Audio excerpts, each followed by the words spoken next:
ತಂದೆ ಕುಮಾರ ಪರಿಶುದ್ಧಾತ್ಮನೆಂಬ ತ್ರಿಏಕ ದೇವರ ನಾಮದಲ್ಲಿ ಪಾವನ ದಿನದ ಆರಾಧನೆಯನ್ನು ನಾವು ಪ್ರಾರಂಭಿಸೋಣ.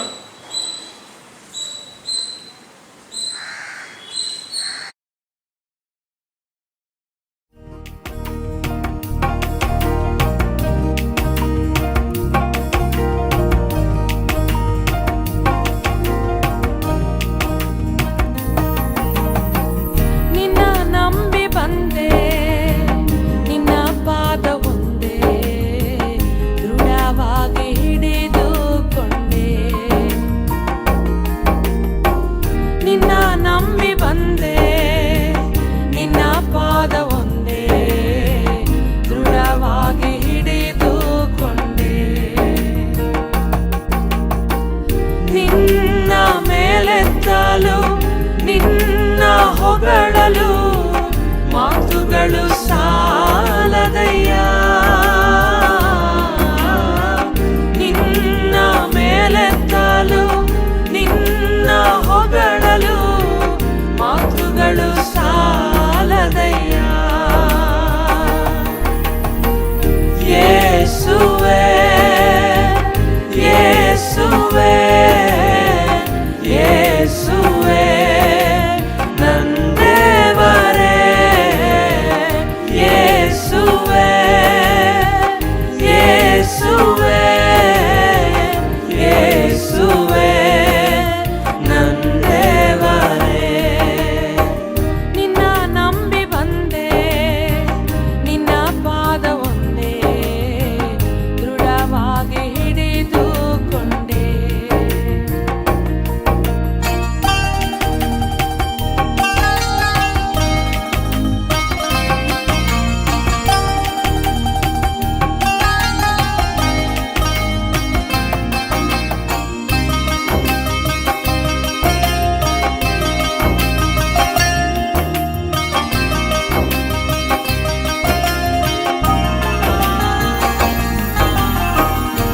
ಬರುವ ಕಾಲವು ಬಹು ಸಮೀಪವೇ, ನಿನ್ಮುಖವ ನೋಡಬೇಕು ನನ್ನೇಸುವೆ, ನಿಂಚಿತ್ತ ಮಾಡಬೇಕು, ನಿನಗಾಗಿ ಜೀವಿಸಬೇಕು, ನನ್ನನ್ನೇ ತರುವೆನು ರೂಪಿಸು ನೀ, ನಿನ್ ಸೇವೆ ಮಾಡಬೇಕು ನನ್ನೇಸುವೆ, ಸೇವೆ ಮಾಡಬೇಕು ನನ್ನೇಸುವೆ. ಯೇಸುವೇ ಯೇಸುವೇ ಯೇಸುವೇ ನಂದೇವರೇ, ಯೇಸುವೇ ಯೇಸುವೇ ಯೇಸುವೇ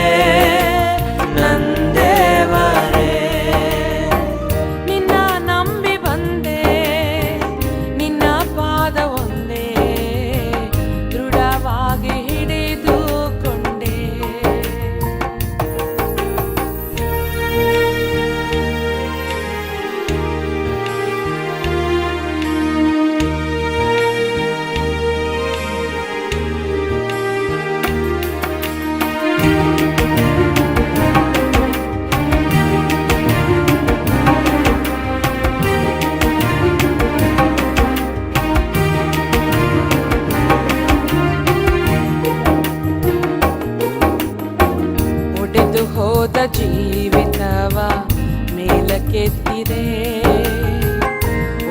ಪರ್ವತದಲ್ಲಿ ಮೇಲಕ್ಕೆ ಎತ್ತಿ ಮಹಿಮೆ ಪಡಿಸಿದೆ. ನೀ ಮಾತ್ರ ಹೆಚ್ಚಬೇಕು ನನ್ನ ಬಾಳಲ್ಲಿ, ನನ್ನ ಸಿಗಿತಾನೆ ನನ್ನ ಯೇಸುವೆ, ನನ್ನ ಸಿಗಿತಾನೆ ನನ್ನ ಯೇಸುವೆ, ನನ್ನ ಸಿಗಿತಾನೆ ನನ್ನ ಯೇಸುವೆ. ಯೇಸುವೆ ಯೇಸುವೆ ಯೇಸುವೆ ನನ್ನ ದೇವರೇ, ಯೇಸುವೆ ಯೇಸುವೆ ಯೇಸುವೆ ನನ್ನ ದೇವರೇ. ನಿನ್ನ ನಂಬಿ ಬಂದೆ, ನಿನ್ನ ಪಾದ ಒಂದೇ ದೃಢವಾಗಿ ಹಿಡಿದುಕೊಂಡೆ.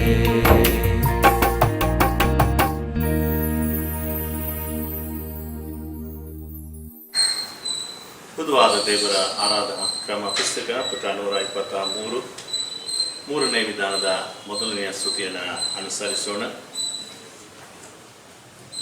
ಕೃತಜ್ಞತಾ ಸ್ತುತಿಯೊಡನೆ ಆತನ ಮಂದಿರ ದ್ವಾರಗಳಿಗೂ, ಕೀರ್ತನೆ ಆತನ ಆಂಗಳಗಳಿಗೂ ಬನ್ನಿರಿ. ಆತನ ಉಪಕಾರ ಸ್ಮರಿಸಿರಿ, ಆತನ ನಾಮವನ್ನು ಕೊಂಡಾಡಿರಿ. ಆತನ ಕೃಪೆಯೂ ಆತನ ಸತ್ಯತೆಯು ತಲತಲಾಂತರಕ್ಕೂ ಇರಬಹುದು. ಬನ್ನಿರಿ, ನಮ್ಮ ನಿರ್ಮಾಣಿಕನಾದ ಕರ್ತನಿಗೆ ಸಾಷ್ಟಾಂಗವೆರಗಿ ಆರಾಧಿಸೋಣ. ಆತನು ನಮ್ಮ ದೇವರು, ನಾವು ಆತನ ಪಾಲಿಸುವ ಪ್ರಜೆಯು, ಆತನ ಕೈ ಕೆಳಗಿರುವ ಹಿಂಡು ಆಗಿದ್ದೇವೆ. ಕರ್ತನ ಪರ್ವತವನ್ನು ಹತ್ತತಕ್ಕವನು ಯಾರು? ಆತನ ಪವಿತ್ರ ಸ್ಥಾನದಲ್ಲಿ ನಿಲ್ಲುವುದಕ್ಕೆ ಎಂಥವನು ಯೋಗ್ಯನು? ಯಾವನ ಯೋಗ್ಯಕಾರದಲ್ಲಿ ಮನಸ್ಸಿರದೆ ಮೋಸ ಪ್ರಮಾಣ ಮಾಡದೆ ಶುದ್ಧ ಹಸ್ತವು ನಿರ್ಮಲ ಮನಸ್ಸುಗಳವನಾಗಿದ್ದಾನೋ ಅವನೇ. ಕರ್ತನಾದ ನಮ್ಮ ದೇವರು ಕರುಣಿಸುವವನು ಕ್ಷಮಿಸುವವನು ಆಗಿದ್ದಾನೆ. ನಾವು ಆತನಿಗೆ ತಿರುಗಿ ಬಿದ್ದವಲ್ಲ. ಕರ್ತನಾದ ನಮ್ಮ ದೇವರ ಮಾತನ್ನು ಕೇಳಲಿಲ್ಲ, ನಮಗೆ ಗೊತ್ತು ಮಾಡಿದ ಧರ್ಮ ಮಾರ್ಗದಲ್ಲಿ ನಡೆಯಲಿಲ್ಲ. ಕುಗ್ಗಿದ ಮನಸ್ಸೇ ದೇವರಿಗೆ ಇಷ್ಟ ಇಲ್ಲ. ದೇವರೇ ಪಶ್ಚಾತ್ತಾಪದಿಂದ ಜೊತೆ ಹೋದ ಮನಸ್ಸನ್ನು ನೀವು ತಿರಸ್ಕರಿಸುತ್ತಿಲ್ಲ. ಯೇಸು ಇಂತೆಂದನು, ಎಲ್ಲ ಕಷ್ಟಪಡುವವರೇ, ಹೊರೆ ಹೊತ್ತವರೇ, ನೀವೆಲ್ಲರೂ ನನ್ನ ಬಳಿಗೆ ಬನ್ನಿರಿ, ನಾನು ನಿಮಗೆ ವಿಶ್ರಾಂತಿ ಕೊಡುವೆನು. ನಾನು ಎದ್ದು ನನ್ನ ತಂದೆ ಬಳಿಗೆ ಹೋಗಿ ಆತನಿಗೆ, ಅಪ್ಪ, ಪರಲೋಕಕ್ಕೆ ವಿರೋಧವಾಗಿ ನಿನ್ನ ಮುಂದೆಯೂ ಪಾಪ ಮಾಡಿದ್ದೇನೆ ಅಂತ ಹೇಳುವೆನು. ಕರ್ತನೇ, ಶರಣನೇ, ನನ್ನ ಮೋಚಕನೇ, ನನ್ನ ಮಾತುಗಳು ನನ್ನ ಹೃದಯದ ಧ್ಯಾನವು ನಿಮಗೆ ಸಮರ್ಪಕವಾಗಿರಲಿ. ಆಮೇಲೆ ಪ್ರಾರ್ಥನೆ ಮಾಡೋಣ. ಸರ್ವಶಕ್ತನಾದ ದೇವರೇ, ನಮ್ಮ ಕರ್ತನಾದ ಯೇಸು ಕ್ರಿಸ್ತನ ಮುಖಾಂತರ ನಮ್ಮ ಆರಾಧನೆಯನ್ನು, ಕೃತಜ್ಞತಾ ಸ್ತುತಿಯನ್ನು ನಿನಗೆ ಸಮರ್ಪಿಸಲು ನಿನ್ನ ಪಾಸನಿಗೆ ಬಂದಿರುತ್ತೇವೆ. ನಾವು ನಮ್ಮ ಪಾಪಗಳನ್ನು ಯಥಾರ್ಥವಾಗಿ ಆಯ್ಕೆ ಮಾಡುವಂತೆಯೂ, ನಮಗಾಗಿ ಮಾತ್ರವಲ್ಲದೆ ಬೇರೆಯವರಿಗಾಗಿ ಪ್ರಾರ್ಥಿಸುವಂತೆಯೂ ಸಹಾಯ ಮಾಡು. ನಿನ್ನ ಪವಿತ್ರ ವಾಕ್ಯವನ್ನು ಕೇಳಿ ನಿನ್ನ ಪ್ರೀತಿಯ ಮಹಾ ಅತಿಶಯವನ್ನು ಹೆಚ್ಚಾಗಿ ಗ್ರಹಿಸುವಂತೆಯೂ, ನಮ್ಮ ಜೀವಮಾನದಲ್ಲೆಲ್ಲ ನಿನ್ನ ಕೃಪೆಯ ಫಲಗಳನ್ನು ಕೊಡುತ್ತಾ ಬರುವಂತೆ ಅನುಗ್ರಹಿಸಬೇಕೆಂದು ನಮ್ಮ ಕರ್ತನಾದ ಯೇಸು ಕ್ರಿಸ್ತನ ಮುಖಾಂತರ ನಿನ್ನನ್ನು ಬೇಡಿಕೊಳ್ಳುತ್ತೇವೆ. ಆಮೇಲೆ ನಾವೆಲ್ಲರೂ ಸ್ವಲ್ಪ ಹೊತ್ತು ಮೌನವಾಗಿದ್ದು ನಮ್ಮ ಪಾಪಗಳನ್ನು ತ್ವಯಿಕ ದೇವರಲ್ಲಿ ಆರೈಕೆ ಮಾಡೋಣ.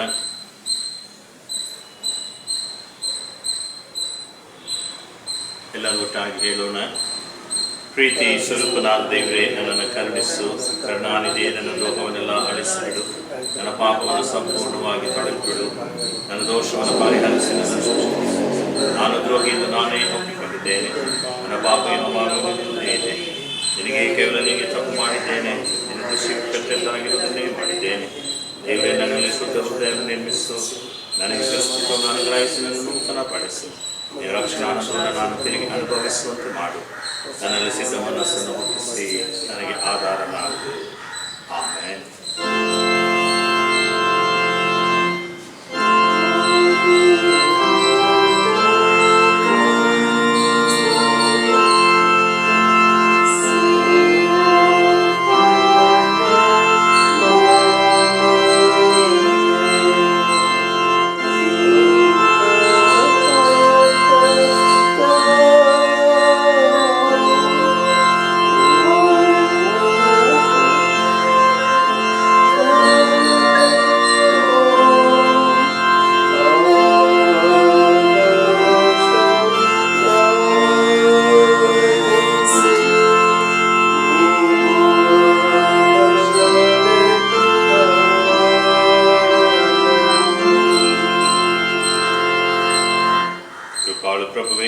ವಿಶ್ವಾಸಿಗಳಿಗೆ ಪಾಪ ಕ್ಷಮೆಯಿಂದ ಶಾಂತಿಯನ್ನು ಅನುಗ್ರಹಿಸಿ ಅವರು ತಮ್ಮೆಲ್ಲ ಪಾಪಗಳಿಂದ ಶುದ್ಧೀಕರಣವನ್ನು ಹೊಂದಿ ಶಾಂತ ಚಿತ್ತರಾಗಿ ನಿನ್ನನ್ನು ಸೇವಿಸುವಂತೆ ದಯಪಾಲಿಸಬೇಕೆಂದು ನಮ್ಮ ಕರ್ತನಾದ ಯೇಸು ಕ್ರಿಸ್ತನ ಮುಖಾಂತರ ನಿನ್ನನ್ನು ಬೇಡಿಕೊಳ್ಳುತ್ತೇವೆ.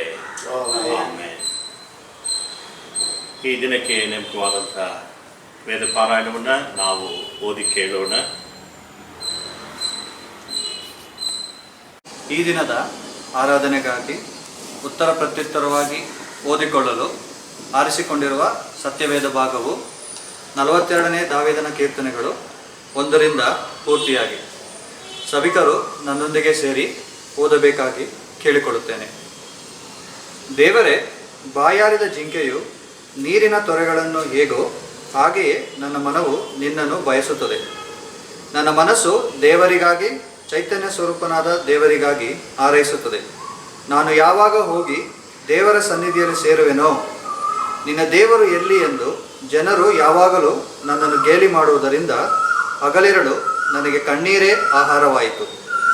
ನಾನು ಭಜನೋತ್ಸವದಲ್ಲಿ ಸೇರಿ ಜನಸಮೂಹದೊಡನೆ ಹರ್ಷಧ್ವನಿ ಮಾಡುತ್ತಾ ಸ್ತೋತ್ರಪದಗಳನ್ನು ಹಾಡುತ್ತಾ ದೇವಾಲಯಕ್ಕೆ ಹೋಗುತ್ತಿದ್ದದ್ದನ್ನೇ ನೆನಪಿಗೆ ತಂದುಕೊಂಡು ನನ್ನೊಳಗೆ ನಾನೇ ಹಂಬಲಿಸುತ್ತಿರುವೆನು. ನನ್ನ ಮನವೇ, ನೀನು ಕುಗ್ಗಿ ಹೋಗಿರುವುದೇನು? ಹೀಗೆ ವ್ಯಥಪಡುವುದೇಕೆ? ದೇವರನ್ನು ನಿರೀಕ್ಷಿಸು, ಆತನೇ ನನಗೆ ರಕ್ಷಕನೂ ದೇವರು ಆಗಿದ್ದಾನೆ. ನಾನು ಇನ್ನೂ ಆತನನ್ನು ಸ್ತುತಿಸುತ್ತಿರುವೆನು. ನನ್ನ ದೇವರೇ, ನನ್ನ ಪ್ರಾಣವು ಕುಗ್ಗಿ ಹೋಗಿದೆ. ಆದುದರಿಂದ ಯೋರ್ದಾನ್ ಹೊಳೆಯ ದೇಶ, ಹೆರ್ಮೋನ್ ಪರ್ವತ, ಮಿಸಾರ್ ಬೆಟ್ಟ ಇವುಗಳಲ್ಲಿರುವನಾಗಿ ನಿನ್ನನ್ನು ಸ್ಮರಿಸುತ್ತೇನೆ. ನಿನ್ನ ಜಲಪಾತಗಳಿಂದ ಉಂಟಾಗುವ ಮಹಾಘೋಷವು ಒಂದು ಪ್ರವಾಹವು ಮತ್ತೊಂದು ಪ್ರವಾಹವನ್ನು ಕುಗ್ಗುತ್ತದೋ ಎಂಬಂತಿರುವುದು. ಹಾಗೆಯೇ ನೀನು ಅಲ್ಲಕಲ್ಲೋಲವಾದ ದುಃಖ ಪ್ರವಾಹದ ತೆರೆಗಳನ್ನು ನನ್ನ ತಲೆಯ ಮೇಲೆ ದಾಟಿಸಿದೆಯಲ್ಲ. ಯೆಹೋವನು ಹಗಲಿನಲ್ಲಿ ತನ್ನ ಪ್ರೀತಿಯನ್ನು ನನಗೆ ಅನುಗ್ರಹಿಸುವನು. ರಾತ್ರಿ ವೇಳೆಯಲ್ಲೂ ಆತನ ಕೀರ್ತನೆ ನನ್ನಲ್ಲಿರುವುದು. ನನ್ನ ಜೀವಧಾರಕನಾದ ಯೆಹೋವನನ್ನು ಪ್ರಾರ್ಥಿಸುವೆನು.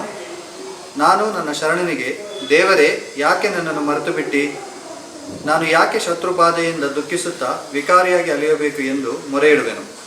ನನ್ನ ವಿರೋಧಿಗಳು ನಿನ್ನ ದೇವರು ಎಲ್ಲಿ ಎಂದು ಯಾವಾಗಲೂ ನನ್ನನ್ನು ಗೇಲಿ ಮಾಡುವುದರಿಂದ ನನ್ನ ಎಲುಬುಗಳೆಲ್ಲ ಮುರಿದ ಹಾಗಿವೆ. ನನ್ನ ಮನವೇ, ನೀನು ಕುಗ್ಗಿ ಹೋಗಿರುವುದೇನು? ಹೀಗೆ ವ್ಯಥಪಡುವುದೇಕೆ? ದೇವರನ್ನು ನಿರೀಕ್ಷಿಸು, ಆತನೇ ನನಗೆ ರಕ್ಷಕನೂ ದೇವರು ಆಗಿದ್ದಾನೆ. ನಾನು ಇನ್ನೂ ಆತನನ್ನು ಸ್ತುತಿಸುತ್ತಾ ಇರುವೆನು ಎಂಬುವಂಥದ್ದೇ. ಈ ದಿನದ ಆರಾಧನೆಯ ಧ್ಯಾನಕ್ಕಾಗಿ ಆರಿಸಲ್ಪಟ್ಟ ಮೊದಲನೆಯ ವೇದ ಭಾಗವು ಯೋವೇಲನ ಪ್ರವಾದನೆಯ ಗ್ರಂಥ 2ನೇ ಅಧ್ಯಾಯ, ಪ್ರಾರಂಭದ ವಚನ 28ರಿಂದ ಅಧ್ಯಾಯ ಪೂರ್ತಿಯಾಗಿ. First reading chosen from Joel chapter 2 beginning from 28 to 32. ಯೋವೇಲನ ಪ್ರವಾದನೆಯ ಗ್ರಂಥ 2ನೇ ಅಧ್ಯಾಯ 28ರಿಂದ 32ರವರೆಗೆ. ದೇವರ ವಾಕ್ಯವನ್ನು ಕೇಳಿರಿ. ತರುವಾಯ ನಾನು ಎಲ್ಲ ಮನುಷ್ಯರ ಮೇಲೆ ನನ್ನ ಆತ್ಮವನ್ನು ಸುರಿಸುವೆನು. ನಿಮ್ಮಲ್ಲಿರುವ ಗಂಡಸರು ಹೆಂಗಸರು ಪ್ರವಾದಿಸುವರು. ನಿಮ್ಮ ಹಿರಿಯರಿಗೆ ಕನಸು ಬೀಳುವವು. ನಿಮ್ಮ ಯೌವನಸ್ಥರಿಗೆ ದಿವ್ಯ ದರ್ಶನಗಳಾಗುವವು. ಇದಲ್ಲದೆ ಆ ದಿನಗಳಲ್ಲಿ ದಾಸದಾಸಿಯರ ಮೇಲೆಯೂ ನನ್ನ ಆತ್ಮವನ್ನು ಸುರಿಸುವೆನು. ಯೆಹೋವನ ಆಗಮನದ ಭಯಂಕರವಾದ ಮಹಾದನವು ಬರುವುದಕ್ಕೆ ಮುಂಚೆ ಭೂಮಿಯ ಆಕಾಶಗಳಲ್ಲಿ ರಕ್ತ, ಬೆಂಕಿ, ಧೂಮಸ್ತಂಭ ಈ ಉತ್ಪಾತಗಳನ್ನು ಉಂಟು ಮಾಡುವೆನು. ಸೂರ್ಯನು ಕತ್ತಲಾಗುವನು, ಚಂದ್ರನು ರಕ್ತವಾಗುವನು. ಆದರೂ ಯೆಹೋವನ ನಾಮವನ್ನು ಹೇಳಿಕೊಳ್ಳುವವರೆಲ್ಲರಿಗೆ ರಕ್ಷಣೆಯಾಗುವುದು. ಯೆಹೋವನು ತಿಳಿಸಿದಂತೆ ಚಿಯೋನ್ ಪರ್ವತದಲ್ಲಿಯೂ ಯೆರೂಸಲೇಮಿನಲ್ಲಿಯೂ ಅನೇಕರು ಉಳಿದಿರುವರು. ಯೆಹೋವನು ಕರೆಯುವ ಜನಶೇಷದಲ್ಲಿ ಅವರು ಸೇರಿದವರಾಗಿರುವರು ಅಂದನು ಎಂಬುವಂಥದ್ದೇ. ಈ ಆರಾಧನೆಯ ಧ್ಯಾನಕ್ಕಾಗಿ ಆರಿಸಲ್ಪಟ್ಟಂತಹ ಮೊದಲನೇ ವೇದ ಭಾಗವು ಇಲ್ಲಿಗೆ ಮುಗಿಯಿತು. ದೇವರೇ, ನಿನಗೆ ಸ್ತೋತ್ರವಾಗಲಿ.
பாடம் கலாத்தியர் 5ஆம் அதிகாரம் வசனங்கள் 22 26 முடிய. ஆவியின் கனியோ அன்பு, சந்தோஷம், சமாதானம், நீடிய பொறுமை, தயவு, நற்குணம், விசுவாசம், சாந்தம், இச்சையடக்கம். இப்படிப்பட்டவைகளுக்கு விரோதமான பிரமாணம் ஒன்றுமில்லை. கிறிஸ்துவனுடையவர்கள் தங்கள் மாம்சத்தையும் அதன் ஆசை இச்சைகளையும் சிலுவையில் அறைந்திருக்கிறார்கள். நாம் ஆவியினாலே பிழைத்திருந்தால் ஆவிக்கேற்றபடி நடக்க கடவோம். வீண் புகழ்ச்சியை விரும்பாமலும் ஒருவருக்கொருவர் கோபம் மூட்டாமலும் ஒருவர் மேல் ஒருவர் பொறாமை கொள்ளாமலும் இருக்க கடவோம் என்றார் என்பதே வாசிக்க தெரிந்து கொள்ளப்பட்ட வேத பாகம் வாசித்தாயிற்று.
Reading is taken from John chapter 14 verses from 15 to 21.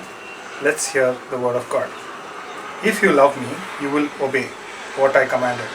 And I will ask the Father, and he will give you another counselor, to be with you forever, the Spirit of truth. The world cannot accept him, because it neither sees him nor knows him. But you know him, for he lives with you, and will be in you. I will not leave you as orphans. I will come to you before long. The world will not see me anymore, but you will see me. Because I live, you also live. On the day you will realize that I am my Father, and you are in me. I am in you. Whoever has my commands and obeys them, he is the one who loves me. He who loves me will be loved by my Father, and too I love him and show myself to him. Here ends the reading. Praise be to thee, O Christ.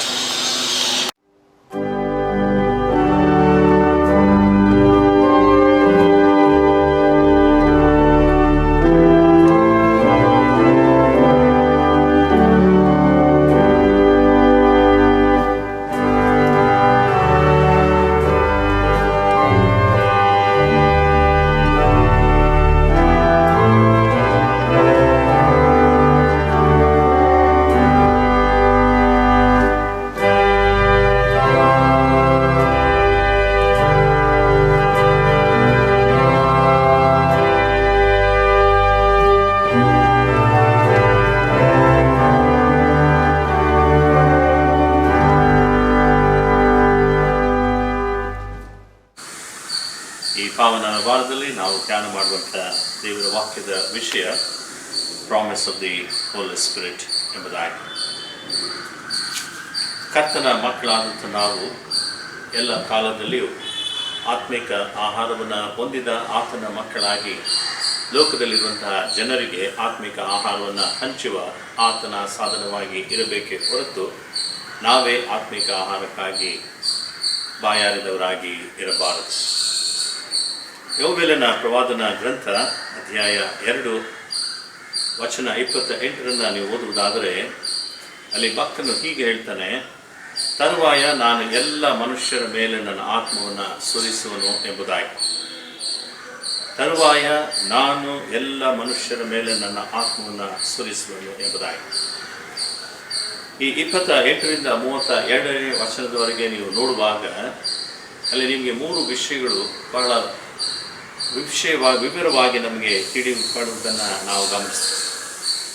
ಮೊದಲನೆಯ ಪ್ರವಾದನ ಒಂದು ವಾಕ್ಯ ಎಂಬುದಾಗಿ ನೀವು ಕೇಳುವುದಾದರೆ ಕ್ರಿಸ್ತನ ಆಗಮನದ ಮುಂದಿನ ಪ್ರವಾದನೆ, ಅಂದರೆ ಮುಂದೆ ಕ್ರಿಸ್ತನು ಈ ರೀತಿಯಾಗಿ ಆಗಮನಿಸ್ತಾನೆ ಎಂಬುದಾಗಿ ಬರುವಂತಹ ಪ್ರವಾದನೆ. ಎರಡನೆಯ ಪ್ರವಾದನೆಯನ್ನು ನೀವು ಗಮನಿಸುವಾಗ ಯೆಹೋವನು ಸಕಲ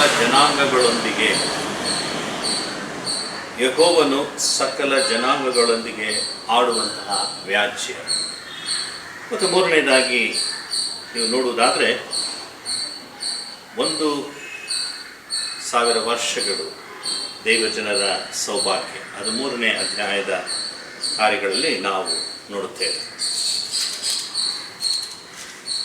3ನೇ ಅಧ್ಯಾಯ ಪ್ರಾರಂಭ ವಚನ 18ರಿಂದ 21ರವರೆಗೆ ಅದು ನಾವು ನೋಡ್ತೇವೆ. ಮೊದಲನೇದಾಗಿ ಕ್ರಿಸ್ತನ ಆಗಮನದ ಮುಂದಿನ ಪ್ರವಾದನೆ, ಯೆಹೋವನು ಸಕಲ ಜನಾಂಗಗಳೊಂದಿಗೆ ಆಡುವಂತಹ ವ್ಯಾಜ್ಯ, ಅವರ ಅಪಜಯ, ಅಲ್ಲಿಗೆ ತನ್ನನ್ನು ಆತುಕೊಂಡಂತಹ ಜನರಿಗೆ ಆತನು ತಂದೊಡ್ಡುವಂತಹ ಜಯ. ಮೂರನೇದಾಗಿ ದೇವಜನರ ಸೌಭಾಗ್ಯ. ಈ ಎಲ್ಲ ಕಾರ್ಯಗಳನ್ನು ಯೋವೇಲನ ಪ್ರವಾದನ ಗ್ರಂಥದಲ್ಲಿ ನಾವು ನೋಡುತ್ತೇವೆ. ಹಾಗೆಯೇ ಇದನ್ನು ನೀವು ಅಪೊಸ್ತಲರ ಕೃತ್ಯಗಳು 2ನೇ ಅಧ್ಯಾಯದಲ್ಲಿಯೂ ಸಹ ಈ ವಿಷಯವನ್ನು ನೀವು ಕಾಣುವರಾಗಿರ್ತೀರಿ.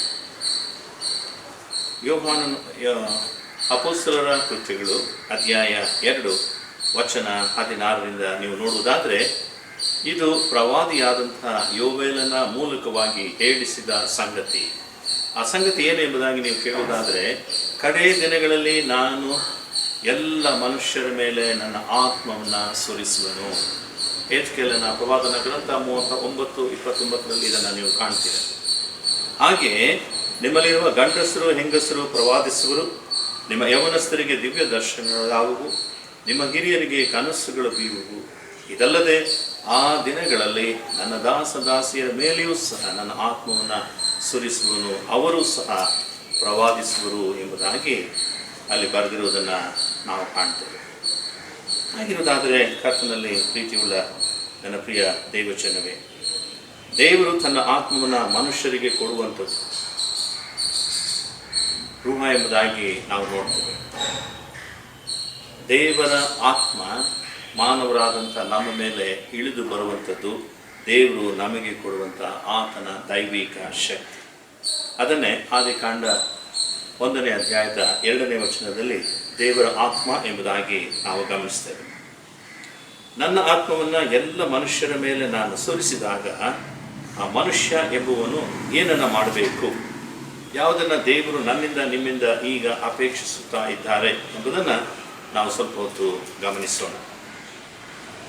ಅದನ್ನು ಗಲಾತ್ಯದವರಿಗೆ ಬರೆದ ಪತ್ರಿಕೆ 5ನೇ ಅಧ್ಯಾಯ ಪ್ರಾರಂಭ ವಚನ 22ರಿಂದ ನಾವು ನೋಡೋಣ.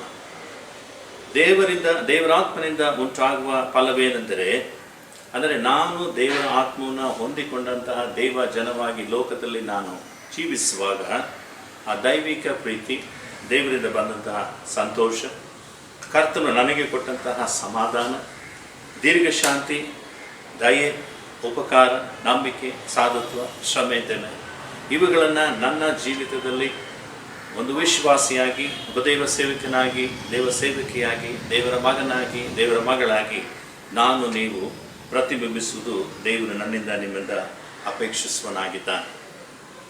ಹೀಗೆ ದೇವರ ಆತ್ಮವನ್ನು ಅಭಿಷೇಕವಾಗಿ ಹೊಂದಿದಂತಹ ನಾವು ಗಲಾತ್ಯ 5:22 ಅಂಶಗಳನ್ನು ಹೊಂದಿಕೊಂಡೇ ಇರಬೇಕೇ ಹೊರತು, ಆದರೆ ಅನೇಕರಾದಂಥ ನಾವುಗಳು 5ನೇ ಅಧ್ಯಾಯ 19ನೇ ವಚನದಲ್ಲಿ ಇರುವ ಹಾಗೆ ಶರೀರ ಭಾವಕರ್ಮಗಳನ್ನು ನಾವು ಹೊಂದಿಕೊಂಡು ಜೀವಿಸುತ್ತಾ ಇದ್ದೇವೆ. ಈ ದಿನ ದೇವರು ಕೊಟ್ಟಂತಹ ಆ ಆತ್ಮಿಕ ವರ, ಆತನು ಕೊಟ್ಟಂತಹ ಆ ವರದಾನ, ಆ ಅಭಿಷೇಕದಿಂದ ನಾನು ಸ್ವಲ್ಪ ಬದಲಾಗಿ ಪರಿಪೂರ್ಣವಾಗಿ ದೇವರಿಗೆ ನನ್ನನ್ನು ನಾನು ಒಪ್ಪಿಸಿಕೊಟ್ಟು ಪವಿತ್ರಾತ್ಮನಿಂದ ಆಗುವಂತಹ, ಅಂದರೆ ದೇವರಾತ್ಮನಿಂದ ಉಂಟಾಗುವಂತಹ ಫಲವನ್ನು ಕೊಡುವಂತಹ ಆತನ ಸಾಧನವಾಗಿ ನಾನು ನೀವು ಈ ಲೋಕದಲ್ಲಿ ಜೀವಿಸಬೇಕು. ಅದಲ್ಲೇ ನಾವು ಯೋಹಾನನು ಬರೆದ ಸುವಾರ್ತೆ 14ನೇ ಅಧ್ಯಾಯದಲ್ಲಿ ನಾವು ಕಾಣುವರಾಗಿರುತ್ತೇವೆ. ಯೋಹಾನನು ಬರೆದ ಸುವಾರ್ತೆ 14ನೇ ಅಧ್ಯಾಯ, ಅಲ್ಲಿ ನಾವು ಕಾಣುವಂಥ ವಚನಗಳು.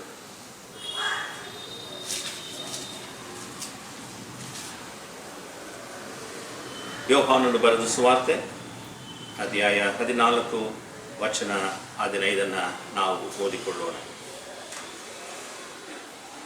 ನೀವು ನನ್ನನ್ನು ಪ್ರೀತಿಸುವರಾದರೆ ನನ್ನ ಆಜ್ಞೆಗಳನ್ನು ಕೈಗೊಂಡು ನಡೆಯಿರಿ. ಹೇಗಿದೆ ನೋಡಿ ವಾಕ್ಯ. ನೀವು ನನ್ನನ್ನು ಪ್ರೀತಿಸುವುದಾದರೆ ಅಥವಾ ಪ್ರೀತಿಸುವವರಾದರೆ ನನ್ನ ಆಜ್ಞೆಗಳನ್ನು ಕೈಗೊಂಡು ನಡೆಯುವಿರಿ, ಆಗ ನಾನು ತಂದೆಯನ್ನು ಕೇಳಿಕೊಳ್ಳುವೆನು, ಆತನು ನಿಮಗೊಬ್ಬ ಸಹಾಯಕನನ್ನು ಕಳುಹಿಸಿಕೊಡುವನೆಂಬುದಾಗಿ ದೇವರ ವಾಕ್ಯ ಇಲ್ಲಿ ಸ್ಪಷ್ಟವಾಗಿ ಬರೆಯಲ್ಪಟ್ಟಿರುತ್ತದೆ. ಹೌದು, ಕರ್ತನಲ್ಲಿ ಪ್ರೀತಿಯುಳ್ಳ ಪ್ರಿಯ ದೇವಜನರೇ, ಯೋಹಾನ ಬರೆದ ಸುವಾರ್ತೆ 14ನೇ ಅಧ್ಯಾಯದಿಂದ ನಾವು ನೋಡುವಾಗ ಈ ವಾಕ್ಯಗಳು, ನಾವು ದೇವರಿಂದ ಮತ್ತೊಬ್ಬ ಸಹಾಯಕರನ್ನು ಹೊಂದಿಕೊಳ್ಳಬೇಕು. ಈ ಲೋಕದಲ್ಲಿ ನಾವು ಜೀವಿಸಬೇಕಾದರೆ ಆ ಸತ್ಯದ ಆತ್ಮನನ್ನು ಹೊಂದಿಕೊಳ್ಳಬೇಕು. ಲೋಕವು ಆತನನ್ನು ನೋಡದೆಯೂ ತಿಳಿಯದೆಯೂ ಇರುವುದರಿಂದ ಆತನನ್ನು ಹೊಂದಲಾರದು. ಅಂದರೆ ನಾವು ಲೋಕದವರಾಗಿದ್ದರೂ ಲೋಕದಿಂದ ಬೇರ್ಪಟ್ಟ ಮಕ್ಕಳಾಗಿ ಕಾಣಿಸುವಂಥದ್ದು ಬಹಳ ಬಹಳ ಉತ್ತಮವಾಗಿ ಕಂಡುಬರುತ್ತದೆ. ಅದನ್ನೇ ಸ್ವಲ್ಪ ನೀವು 15ನೇ ಅಧ್ಯಾಯದ 15ನೇ ವಚನಕ್ಕೆ ಬರುವುದಾದರೆ, ಆತನು ನನ್ನನ್ನು ನಿಮ್ಮನ್ನು ನೋಡಿ ಹೇಳ್ತಾನೆ, ನೀವು ನನ್ನ ಸ್ನೇಹಿತರು ಎಂಬುದಾಗಿ.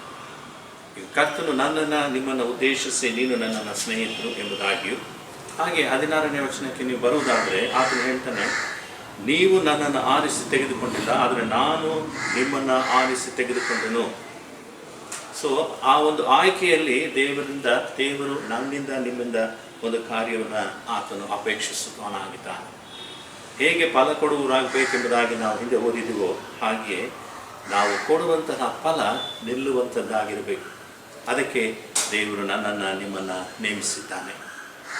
17ನೇ ವಚನದಲ್ಲಿ ನೀವು ಹಾಗೆ ಬರುವುದಾದರೆ ನೀವು ಒಬ್ಬರನ್ನೊಬ್ಬರು ಪ್ರೀತಿಸಬೇಕು. ಯೋಹಾನನ ಬರೆದ ಸುವಾರ್ತೆ 14ನೇ ಅಧ್ಯಾಯ 15ನೇ ವಚನವನ್ನು ನೀವು ನೋಡುವುದಾದರೆ, ನೀವು ನನ್ನನ್ನು ಪ್ರೀತಿಸುವುದಾದರೆ, ಅಲ್ಲಿಗೆ ನಾನು ದೇವರನ್ನು ಪ್ರೀತಿಸಬೇಕು, ನನ್ನ ನೆರೆಯವನನ್ನು ಸಹ ನಾನು ಪ್ರೀತಿಸಬೇಕು ನನ್ನ ಹಾಗೆ. ಮುಂದೆ ನೀವು ನೋಡ್ರಿ, ಲೋಕವು ನನ್ನನ್ನು ದ್ವೇಷಿಸಿದ ಹಾಗೆ ನೀವು ನನ್ನನ್ನು ಪ್ರೀತಿಸುವುದರಿಂದ ಲೋಕವು ನಿಮ್ಮನ್ನು ದ್ವೇಷಿಸುತ್ತದೆ. ಇಂತಹ ಸಂದರ್ಭದಲ್ಲಿಯೂ ಸಹ 17, 18, 19 ವಚನಗಳನ್ನು ನೀವು ಓದಿಕೊಂಡು ಬರುವುದಾದರೆ ಲೋಕದ ದ್ವೇಷ ನಿನ್ನ ಮೇಲೆ ಇರುತ್ತದೆ ಎಂಬುದಾಗಿ ದೇವರ ವಾಕ್ಯ ಹೇಳ್ತದೆ. ಆದರೆ 19ನೇ ವಚನ ನನಗೂ ನಿಮಗೂ ಕೊಡುವಂತಹ ಒಂದು ಅಭಯ ವಚನ. ನೀವು ಲೋಕದ ಕಡೆಯವರಾಗಿದ್ದರೂ ನಿಮ್ಮನ್ನು ನಾನು ಲೋಕದಿಂದ ಕರೆದುಕೊಂಡಿದ್ದೇನೆ, ನನ್ನ ಕಡೆ ನಾನು ಸೆಳೆದುಕೊಂಡಿದ್ದೇನೆ, ನನ್ನ ದೈವಿಕ ಆತ್ಮವನ್ನು ನಿಮ್ಮ ಮೇಲೆ ಇರಿಸಿದ್ದೇನೆ ಎಂಬುದಾಗಿ ದೇವರ ವಾಕ್ಯ ಹೇಳುವಂಥದ್ದನ್ನು ನಾವು ಗಮನಿಸ್ತೇವೆ. ಬಹಳ ಮುಖ್ಯವಾಗಿ 20ನೇ ವಚನಕ್ಕೆ ನೀವು ಬರುವುದಾದರೆ, ಈ ದಿನಮಾನಗಳಲ್ಲಿ ಲೋಕವು ನಿನ್ನನ್ನು ದ್ವೇಷಿಸುವಾಗ ನೀನು ಹಿಂಸೆಗೆ ಗುರಿಯಾಗ್ತಿ, ನೀನು ಶೋಧನೆಗೆ ಗುರಿಯಾಗ್ತಿ. ದೇವರಿಗೆ ಅಲ್ಲ ಸಲ್ಲದ ಕಾರ್ಯಗಳನ್ನು ಮಾಡುವುದಕ್ಕಾಗಿ ಜನರು ನಿನ್ನನ್ನು ಪ್ರೇರೇಪಿಸುತ್ತಾರೆ. ಆಗ ನಿನ್ನನ್ನು ತಡೆಯುವಂಥದ್ದು ನಿನ್ನಲ್ಲಿರುವಂತಹ ದೇವರು ಕೊಟ್ಟಂತಹ ಆ ದೈವಿಕ ಆತ್ಮ. ಆ ದೈವಿಕ ಆತ್ಮವನ್ನು ನೀನು ಹೆಚ್ಚಾಗಿ ಬೆಳೆಸಿಕೊಳ್ಳುವುದಾದರೆ ಲೋಕವನ್ನು ನೀನು ಜಯಿಸ್ತಿ, ನೀನು ಲೋಕದಲ್ಲಿ ಫಲವನ್ನು ಕೊಡ್ತಿ. ನೀನು ಕೊಡುವಂತಹ ಫಲ ಅನೇಕ ದಿನಗಳು ನಿಲ್ಲುವಂಥದ್ದಾಗಿ, ಅನೇಕರನ್ನು ದೇವರ ಕಡೆಗೆ ನಡೆಸುವಂಥದ್ದಾಗಿ ಇರ್ತದೆ. ಹೀಗೆ ಪರಿಶುದ್ಧ ಆತ್ಮ ತನ್ನ ವಾಗ್ದಾನವನ್ನು ನಮ್ಮನ್ನು ಇರಿಸಿ ನಮ್ಮನ್ನು ಆಶೀರ್ವದಿಸಿ ನಡೆಸಲಿ. Amen. Lord our God says, "If my people who are called by my name humble themselves and pray and seek my face and turn from their wicked ways, then I will hear from heaven and will forgive their sin and heal their land." Let us bow down in prayer. Most gracious Heavenly Father, we worship you, we praise you and glorify your name for one more Sunday in our lives. We thank you for the privilege of calling you as Abba Father. You loved us even when we were sinners. At this time of lockdown, though physically we are far from each other, we are together in spirit. Thank you for this wonderful opportunity to come near your throne of grace. Lord, we confess our sins. Cleanse us from all the filthiness and make us worthy of your call. At this time we pray for the congregation and all its families. Bless them and give them safety, protection and good health. Commit our diocese, our bishop and all the members who are managing its affairs. Help our pastors, our pastorate committee and people who are doing gospel work in villages and the remote areas of India during the time of difficulty. Especially we pray for our pastor. Bless the service he undertakes and his family. Thank you, Father, for the new and spacious church you have granted us. Enable us to complete it in your given time, Lord. Help us with the needed finance and physical help. Bless each and everyone who helped in building it thus far. Grant us the opportunity to glorify your name inside the new church as a family of David Memorial members. Let the church be a blessing for us. Father, nothing in this universe is hidden from your eyes, Lord, as you are our all-knowing God. Lord, everything is possible for you. Wipe away the virus from our midst. You know our suffering and anxiety about our future. Throughout the world, people are under the grip of this pandemic. Have mercy on us, Lord. Help us to humble ourselves like the people of Nineveh. Many have lost their lives due to the dreadful disease. Many are in the hospitals fighting for their survival. Heal them completely. Give them hope and faith. We rely on your promise. You will never leave us or forsake us. We commit the health workers, especially doctors, nurses and other staffs, helping in the care of the sick. Relieve their fear and anxiety, give them protection, good mental and physical health to continue their service among the sick. Due to the pandemic, there is lot of conflicts and confusion, Lord, in our country. Many of our migrants lost their lives and are still struggling to reach their hometown. Help the families to reunite those who are separated during lockdown due to lack of transportation. We bring before you the people who lost their jobs, the daily wage workers, small vendors, and people who are not able to earn their livelihood due to the pandemic. Give the needed wisdom and justice for our politicians and leaders to set back the economy as early as possible. Pray for the members of our church, especially the old, weak, needs help to look after themselves. Safeguard the young and old who are vulnerable for the virus. Remember the students and teachers who has to adjust and adapt new learning and teaching experience. Help them study well and do well. At this time, I commit the individuals who are celebrating their birthdays.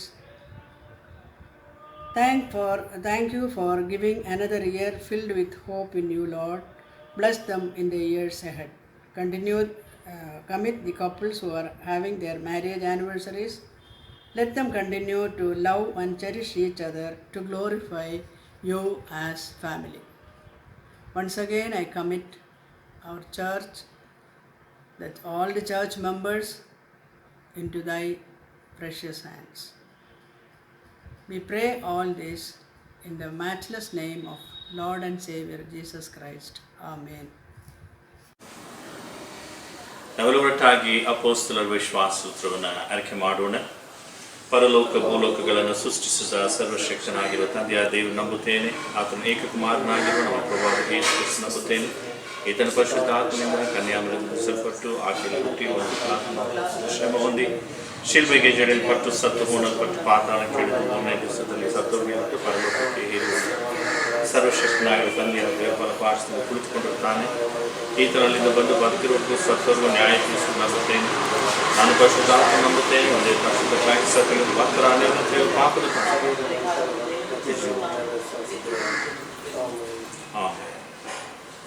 ನಾವೆಲ್ಲರೂ ಒಟ್ಟಾಗಿ ಕರ್ತನ ತಾನೇ ಕಲಿಸಿಕೊಟ್ಟು ಪ್ರಾರ್ಥನೆಯನ್ನು ಹೇಳೋಣ. ಪರಲೋಕದಲ್ಲಿರುವ ನಮ್ಮ ತಂದೆಯೇ, ನಿನ್ನ ನಾಮವು ಪರಿಶುದ್ಧಗೊಳಿಸಲ್ಪಡಲಿ, ನಿನ್ನ ರಾಜ್ಯವು ಬರಲಿ, ನಿನ್ನ ಚಿತ್ತವು ಪರಲೋಕದಲ್ಲಿ ನೆರವೇರುವ ಪ್ರಕಾರ ಭೂಲೋಕದಲ್ಲಿ ನೆರವೇರಲಿ. ನಮ್ಮ ಅನುದಿನದ ಆಹಾರವನ್ನು ದಯಪಾಲಿಸು, ತಪ್ಪುಗಳನ್ನು ಕ್ಷಮಿಸಿ, ನಮ್ಮನ್ನು ಶೋಧನೆಗೆ ಸೇರಿಸಲಿಕ್ಕೆ ಏನಿದೆ ತಪ್ಪಿಸು.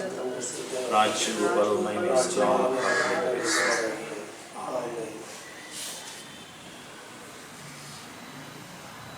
ತ್ರೇಕ ದೇವರ ಆಶೀರ್ವಾದವನ್ನು ಹೊಂದಿಕೊಳ್ಳೋಣ.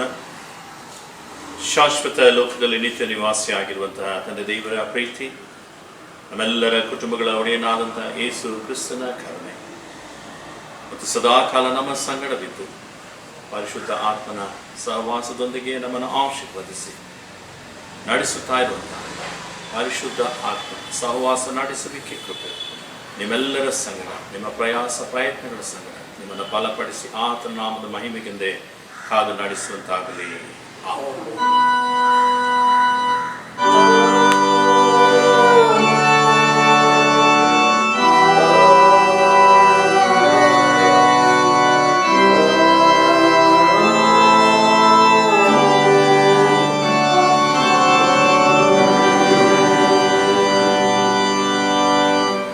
ಪರಿಶುದ್ಧ ಆತ್ಮನು ತಾನೇ ನಿಮ್ಮೆಲ್ಲರ ಸಂಗಡವಿದ್ದು ನಿಮ್ಮನ್ನು ನಿಮ್ಮ ಕುಟುಂಬದವರನ್ನ ಆರೋಗ್ಯ ಭಾಗ್ಯವನ್ನು ನೀಡಿ ಆತನ ನಾಮದ ಮಹಿಮೆಯಲ್ಲಿ ಕಾದು ನಡೆಸುವಂತಾಗಲಿ.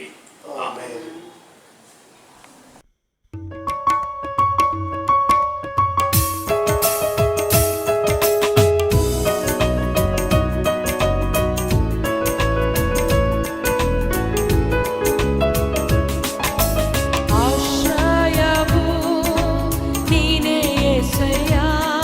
ನನ್ನ ಆಧಾರವು ನೀನೇ యేసయ్య,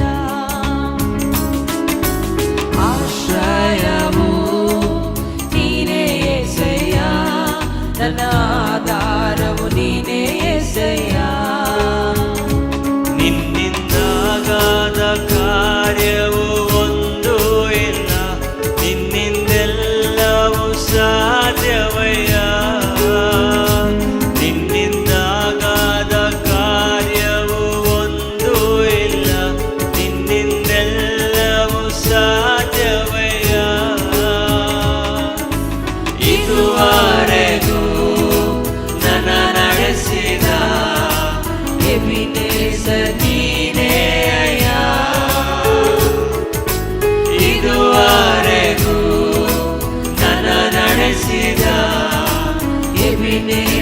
ನೀನೇ ಅಯ್ಯ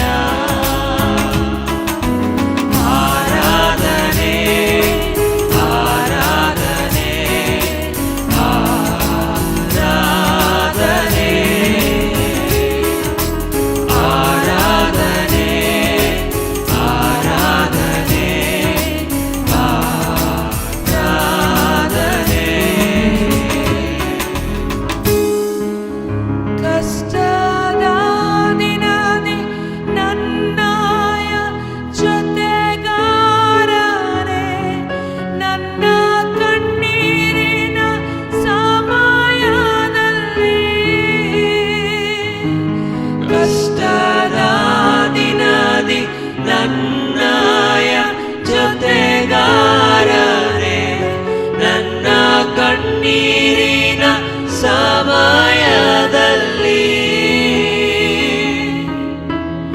ನನ್ನ ಕಾಣುವ ನನ್ನ ಒಡೆಯನೇ ಎಲ್ರೋಹಿ ನೀನೇ ಅಯ್ಯ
Congratulations and celebrations when I tell everyone that you're in love with me. Congratulations and jubilations.